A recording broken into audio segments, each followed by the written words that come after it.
Hi guys! So ngayon ay gagawa tayo ng tier list ng Mobile Legends heroes. 1, 2, 3, go!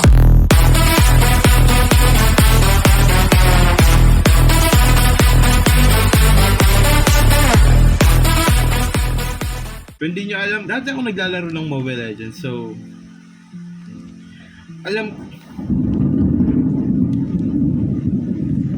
umuulan, pasensya na.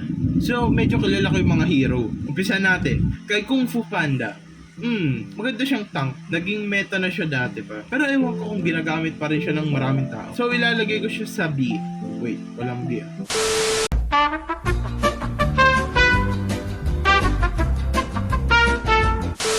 So, lalagay ko siya sa B.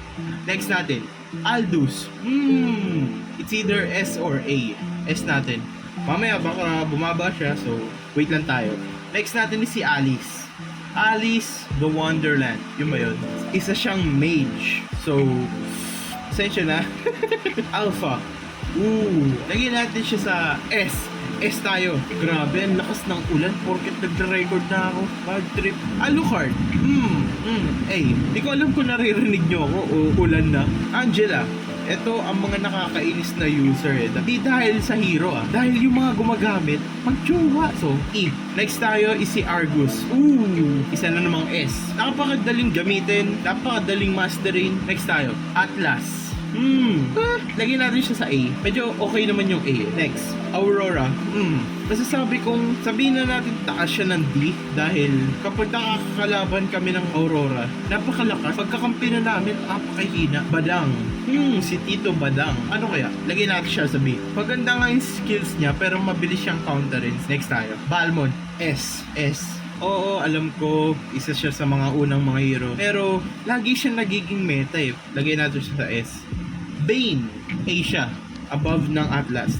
Wala kang magagawa kapag inikutan ka ni Johnson at Bane. Saka maganda rin siyang pang 1v1. Napakalakas niya. So, sino to?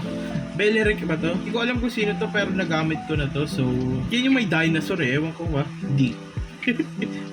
Back siya. B. Meron akong kilalang napakagaling mag-back siya eh. Napakagaling mag-tank. So, B. Ito namang si Groot. Pag nakakalaban namin, napakalakas. Pag nakakakampi namin, sobrang hina. So, pasensya na, D. Vexana ba to? Nakabutan ko pa to. Nakalimutan ko lang yung pangalan. Assassin to eh. Masasabi kong above siya ng D. Brody, Marksman. Tingin natin sa B. Dulo ng B. Bruno, S ba natin o B? High B na lang, high B. Reasonable naman yan. Si Camila Cabello. Grabe, haba na una na. E. Putik na, napakapangit na karakter. Cecilion. Lagay natin siya sa taas ng badak. Yan, okay. Next tayo. Si Changi. Napakalakas niya. Talo-talo kapag brawl. A. Si Chu. Pasensya na, S+. Yeah, next tayo. Claude, S+. Pasensya na. Napakadaling gamitin ni Claude. Ang daming hero na maka-counter. So, S+ yan. Clint, A. Pag late game, nako. Cyclops. A din, A. Diggy. Lagyan natin siya sa E. Pasensya na, halos lahat ng nasa E. If support eh, no? Dyrot. Above siya ng Atlas. Yep, above siya. Esmeralda. Baba ng Atlas. Estes. Napaka-overpowered niyan. S. Eudora. Pag brawl, wag mo nga kalabanin yan. Pero pag, B. Fanny. E. Pangit kalaban, pangit kakampi, pangit gamitin. B. E pala. Si Famous. Sabihin kong D. Medyo malakas siya sa Clash at sa malapit na manalo. Franco. S+ na natin. Next tayo. Valkyrie. Valkyrie? Freya pala to. Above siya ng Cecilion. Gatot Katya, above ng Badak. Gord, D. Granger, S+. Alam nyo, sige na nga, wag na natin S+ yung Granger. Taas lang natin sa Aldous. Okay ba? Grok. Bato lang siya. Si Grok ay B. Dulo ng B. Guinevere, taas ng Dyrot. Gushon, S+. Pinakataas. Hanabi, A. Yeah. Harit, S.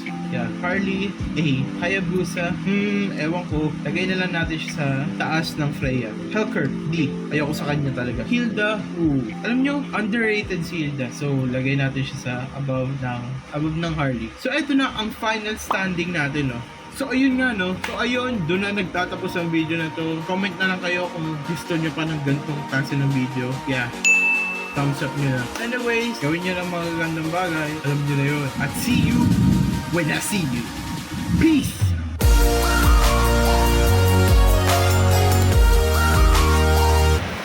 Rain, rain, go away, come again another day.